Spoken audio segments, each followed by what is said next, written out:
MJ Show. MJ Show. Subscribe now. ආයුබෝවන් සුබ දවසක්. අද ඔයගොල්ලෝ MJ show එකට ආදරෙන් පිළිගන්නවා. ඉතින් ඔයගොල්ලෝ ගොඩක් දෙනෙක් මම අන්තිමට unbox කරපු Mobitel S20 කියන router එකේ වීඩියෝ එක නරඹන්න නැති කියලා මම හිතනවා. ඉතින් ඔයගොල්ලන්ට මේ වීඩියෝ එක නරඹන්න බැරි වුණා නම් මෙන්න මේ link එකෙන් ගිහිල්ලා ඔයගොල්ලන්ට මම Mobitel S20 router එක unbox කරේ කොහොමද, ඒකේ speed test එක කොහොමද කියලා බලන්න පුළුවන්. ඉතින් ගොඩක් අය මේ Mobitel S20 කියන router එක ගැන අහපු ප්‍රශ්න වලට මම උත්තර දීලා තියෙනවා.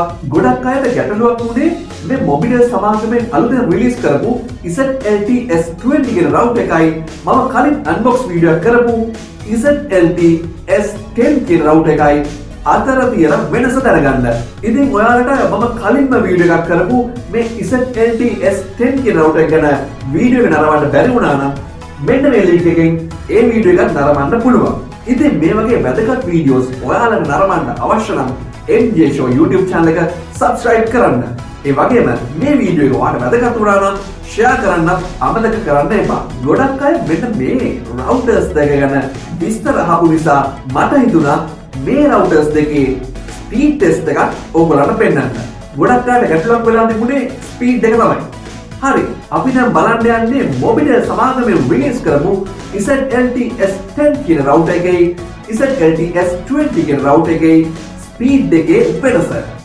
හරි, මම මුලින්ම ස්පීඩ් එක චෙක් කරන්නේ Mobitel ZLT S10 කියන router එකේ. මම මේ සඳහා speedtest.net කියන වෙබ් අඩවිය තමයි භාවිතා කරන්නේ.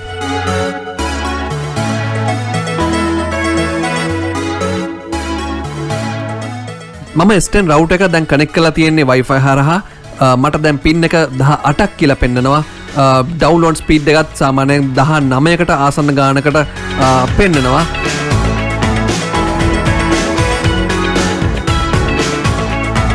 Mbps 19ක් තමයි ඩවුන්ලෝඩ් ස්පීඩ් එක දැන් පෙන්නන්නේ.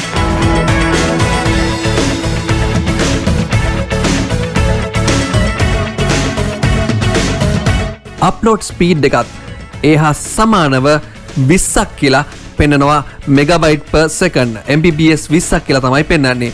ඉතින් S10 router එකේ පින් එක 18ක් කියලා පෙන්නනවා. ඩවුන්ලෝඩ් ස්පීඩ් එක Mbps 19ක් කියලා පෙන්නනවා. ඒ වගේම අප්ලෝඩ් ස්පීඩ් එක Mbps 20ක් කියලා පෙන්නනවා. දැන් මේ S10 router එක LAN කේබල් එක හරහා ඉන්ටර්නෙට් කේබල් එක හරහා ප්ලග් කරලා ඒකේ ස්පීඩ් එකත් අපි නැවත බලමු.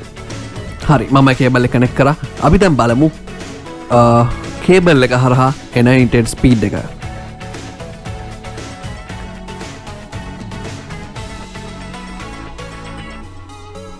සාමාන්‍ය ලොකු වෙනසක් වෙන්නුම් කරන්නේ නැහැ. Wi-Fi හරහා එන ස්පීඩ් එකම වගේම තමයි කේබල් එක හරහාත් මෙතන මට පෙන්නුම් කරන්නේ. ස්පීඩ් එක ඩවුන්ලෝඩ් ස්පීඩ් එක දරට 17ක් කියලා පෙන්නනවා.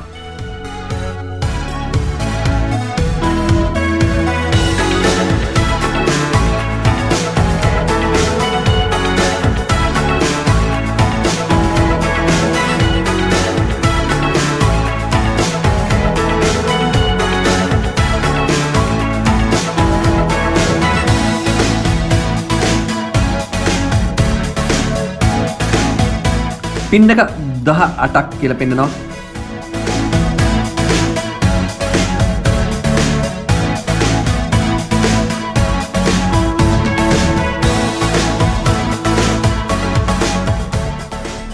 ඩවුන්ලෝඩ් ස්පීඩ් එක 19ක් තමයි පෙන්නුම් කරන්නේ. ඒ වගේම අප්ලෝඩ් ස්පීඩ් එක 22 අතර පෙන්නනවා මෙගාබයිට් per second. Mbps 22ක් අතර පෙන්නනවා. අපි බලමු හරියටම කොච්චරක් පේන්නේ කියලා. මෙගාබයිට් 23ක් ආසන්න වශයෙන් මෙගාබයිට් 24කට ඔයගොල්ලන්ගේ අප්ලෝඩ් ස්පීඩ් එක මෙතන පෙන්නනවා. මම දැන් බලන්නේ අපි ඉන්ටර්නෙට් කේබල් එක ඩිරෙක්ට් කනෙක්ට් කරලා මේ ස්පීඩ් එකේ වෙනසක් මොනවාරි තියෙනවද කියලා. ඔන්න මම දැන් ඉන්ටර්නෙට් ස්පීඩ් එක ඩිරෙක්ට් මගේ ලැප්ටොප් එකට කනෙක්ට් කරා. ඩිරෙක්ට් කනෙක්ට් කරා. දැන් අපි බලමු මේකේ ස්පීඩ් එක.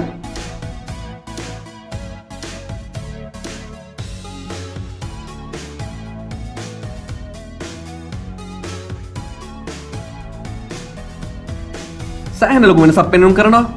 පින් එක 23යි ඩවන්ලෝඩ් ස්පීඩ් එක ඩවන්ලෝඩ් ස්පීඩ් එක MPBS 38ක් දක්වා වැඩි වෙලා තියෙනවා. ඒ වගේම අප්ලෝඩ් ස්පීඩ් එකත් සාමාන්‍යයෙන් අප්ලෝඩ් ස්පීඩ් එක අපිට පෙන්නපු ප්‍රමාණයටම ආසන්නටම තමයි කලින් Wi-Fi හරහා කනෙක්ට් වුණ ප්‍රමාණයට ආසන්නව තමයි දැනුත් පෙන්නුම් කරන්නේ. අප්ලෝඩ් ස්පීඩ් එක MPBS 23ක් කියලා තමයි මේක පෙන්නුම් කරන්නේ. ඉතින් සාමාන්‍යයෙන් ඕගොල්ලෝ Wi-Fi පාවිච්චි කරනවට වඩා කේබල් එක පාවිච්චි කරනවා නම් වැඩි ස්පීඩ් ප්‍රමාණයක් ගන්න පුළුවන් කියන එක නම් අනිවාර්යෙන් කියන්න ඕනේ. ඕගොල්ලෝ දැක්කේ SLT සමාගමෙන් ලබා දෙන ZLT S20 රවුටර් එකේ ඉන්ටර්නෙට් ස්පීඩ් එක. ඉතින් මේ වගේ වැදගත් වීඩියෝස් ඔයාලට නරඹන්න අවශ්‍ය නම් MJ Show YouTube channel එක subscribe කරන්න. ඒ වගේම මේ වීඩියෝ එක ඔයාලට වැදගත් වුණා නම් share කරන්නත් අමතක කරන්න එපා.